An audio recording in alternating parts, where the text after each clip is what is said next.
По навика купиле луксузно општинско возило затоа што и претходните биле скапи. Ова е оправдувањето на сведоците на одбраната на струшкиот градоначалник на денешното рочиште за набавката на 4 општински возила, меѓу кои луксузното Ауди А6 од 66.000 евра. Бил избран најповолниот понудувач, биле купени 3 возила Шкода и луксузното Ауди. И возилата од претходниот возен парк на општината тврдат биле Ауди и Мерцедес со висока вредност.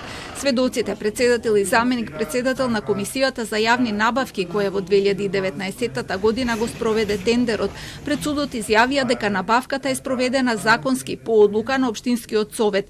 Судијата кажа дека веќе се изведени сите докази, а пресуда се очекува до летото.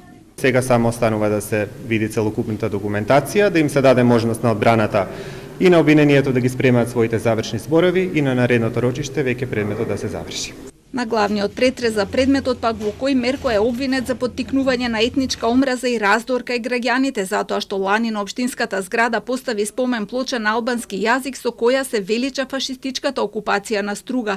Беа сослушани тројца сведоци. Инспектор од Министерството за култура кажа дека бил спроведен вореден надзор и е констатирано дека плочата е незаконски поставена, зашто Мерко бил прекршочно казнет. Сведоча и двајца членови на општинскиот совет кај кои вознемирени граѓани го пријавиле поставувањето на спомен плочата. Држината на плочата не вознемири нас сите како граѓани, бидејќи на неа го пишува периодот кој што го глорифицира фашизмот, кој што е многу сензитивен период, посебно за парниот дел на Македонија. За утре се закажани 3 судења против Мерко за предмети за незаконско поставување на директори во струшките училишта. Против него се поднесени вкупно 9 обвиненија за кои има активни судски постапки, а во секоја му се заканува и затворска казна, но до денес нема ниту една пресуда.